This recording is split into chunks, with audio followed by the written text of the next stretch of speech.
বন্ধুরা আজকে তোমাদের দেখাবো যে বিকাশের পিন নাম্বার যদি ভুলে গিয়ে থাকো সেই পিন নাম্বারটি কিভাবে উদ্ধার করবে, তাও আবার বিকাশ অ্যাপ ছাড়া, যাদের মোবাইলে ইন্টারনেট সুবিধা নেই অথবা বাটন ফোন কিংবা স্মার্টফোন যে কোনো ফোন থেকে কিন্তু বিকাশের পিন নাম্বারটি তুমি পুনরায় উদ্ধার করতে পারবে। তাহলে চলো ভিডিওটি শুরু করি। এর জন্য প্রথমে ডায়াল অপশনে চলে যাবো। ডায়াল অপশনে গিয়ে টাইপ করবো *247#। এরপর ডায়াল করে দেবো। আমার যেহেতু রবি সিম দিয়ে বিকাশ খোলা আছে, তাই যে 2 নম্বরের রবি এটার মধ্যে টাচ করবো। এখান থেকে খুঁজে নেবে রিসেট পিন। রিসেট পিন দেখো 10 নম্বরে আছে, তাই আমি ফাঁকা করে একবার আঙুল দিয়ে টাচ করবো। এবার এখানে লিখবো 10। ডান দিকে সেন্ড অপশন আছে, এটার মধ্যে টাচ করবো। টাচ করার পরে এখানে আমার এনআইডি কার্ডের নাম্বারটি বসিয়ে দেবো। তোমাদের যদি পাসপোর্ট ড্রাইভিং লাইসেন্স দিয়ে খোলা থাকে তাহলে সেই নাম্বারটি এখানে বসিয়ে দেবে। ফাঁকা করে একবার আঙুল দিয়ে টাচ করলাম। এখানে আমি আমার এনআইডি কার্ডের নাম্বারটি বসিয়ে দিচ্ছি। এবার ডান দিকে সেন্ড অপশন আছে, এটার মধ্যে টাচ করবো। এবার দেখো এই ফাঁকা করে তোমার জন্মসালটি তুমি বসিয়ে দেবে। আমি আমার এনআইডি কার্ড অনুযায়ী জন্মসাল বসিয়ে দিচ্ছি। জন্মসাল বসানোর আগে অবশ্যই এনআইডি কার্ডটা ভালো করে দেখে নেবে। তো এই ফাঁকা করে আঙুল দিয়ে টাচ করলাম। 4 সংখ্যার জন্মসালটি বসিয়ে দিলাম। এবার ডান দিকে সেন্ড অপশন আছে, এটার মধ্যে টাচ করবো। এবার 1 মাসের মধ্যে সর্বশেষ লেনদেনের তথ্যটি এখানে বসিয়ে দেবো। যদি কোনো লেনদেন না করে থাকো তাহলে 7 নম্বরে আছে নো ট্রানজ্যাকশন, ফাঁকা করে লিখবে 7। তো ফাঁকা করে একবার আমি আঙুল দিয়ে টাচ করলাম। আমার লেনদেনের তথ্যটি হচ্ছে মোবাইল রিচার্জ, যেটা 2 নম্বরে আছে, তাই ফাঁকা করে আমি 2 লিখলাম। এবার ডান দিকে সেন্ড অপশন আছে, এটার মধ্যে টাচ করবো। এবার আমার মোবাইল রিচার্জের টাকার পরিমাণটা এখানে লিখবো। তোমাদের লেনদেনের টাকার পরিমাণটা এই ফাঁকা করে লিখে দেবে। ফাঁকা করে একবার টাচ করবো। আমার সর্বশেষ লেনদেন ছিল 20 টাকা, তাই আমি ফাঁকা করে লিখছি 20। এবার ডান দিকে সেন্ড অপশন আছে, এটার মধ্যে টাচ করবো। এবার ওকে, এটার মধ্যে টাচ করবো। এখন এখান থেকে বের হয়ে যাবো।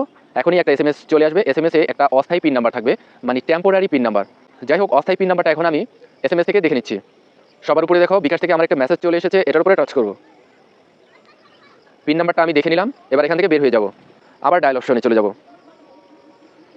ডায়াল অপশনে গিয়ে টাইপ করবো *247#। ডায়াল করে দেবো। আমার যেহেতু রবি সিম দিয়ে বিকাশ খোলা, তাই রবি এটার মধ্যে টাচ করবো। টাচ করার পরে এখানে দেখো 1 নম্বর হচ্ছে মাই বিকাশ। এখানে একটা অপশনই আছে, ফাঁকা করে একবার আঙুল দিয়ে টাচ করবো। এবার ফাঁকা করে আমি লিখবো 1। ডান দিকে সেন্ড অপশন আছে, এটার মধ্যে টাচ করবো। পরবর্তীতে আরেকটা পেজ চলে এসেছে। এখানে 1 নম্বরে চেঞ্জ পিন, এখানে একটা অপশনই আছে, তাই ফাঁকা করে একবার আঙুল দিয়ে টাচ করবো। ফাঁকা করে লিখবো 1। ডান দিকে সেন্ড অপশন আছে, এটার মধ্যে টাচ করবো। এন্টার টেম্পোরারি ওল্ড পিন, তো ফাঁকা করে একবার আঙুল দিয়ে টাচ করবো। এইমাত্র এসএমএস থেকে যে অস্থায়ী পিন নাম্বারটি পেলাম, সেই পিন নাম্বারটি আমি এসএমএস থেকে ভালো করে দেখে এখানে লিখে দেবো।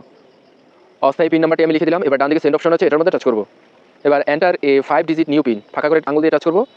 টাচ করার পরে আমি নতুন করে আমি আমার মতো করে একটি পিন নাম্বার তৈরি করে দেবো। অবশ্যই শূন্য দিয়ে করা যাবে না, বা 1 2 3 4 এমন সিরিয়াল করা যাবে না। আমি আমার মতো করে একটি পিন নাম্বার তৈরি করে দিলাম। এবার ডান দিকে সেন্ড অপশন আছে, এটার মধ্যে টাচ করবো। এবার কনফার্ম নিউ পিন, যেই পিন নাম্বারটি এইমাত্র দিলাম সেই পিন নাম্বারটি আবার এখানে দেবো। তো ফাঁকা করে একবার আঙুল দিয়ে টাচ করবো। যে পিন নাম্বারটি একটু আগে লিখেছি, এখন সেই পিন নাম্বারটি আমি আবার লিখে দিলাম। এবার ডান দিকে সেন্ড অপশন আছে, এটার মধ্যে টাচ করবো। এটার মধ্যে টাচ করলেই কিন্তু আমার পিন নাম্বারটি পরিবর্তন হয়ে যাবে, নতুন পিন নাম্বার তৈরি হবে। তো আমি যেহেতু পিন নাম্বার পরিবর্তন করতে চাচ্ছি না, তো আমি ডান দিকে আর সেন্ড অপশনে টাচ করবো না। আশা করি বুঝতে পেরেছো। পরবর্তী ভিডিওতে চ্যানেলটি সাবস্ক্রাইব করে পাশে থাকা বেল আইকনটি বাজিয়ে দিও। ধন্যবাদ।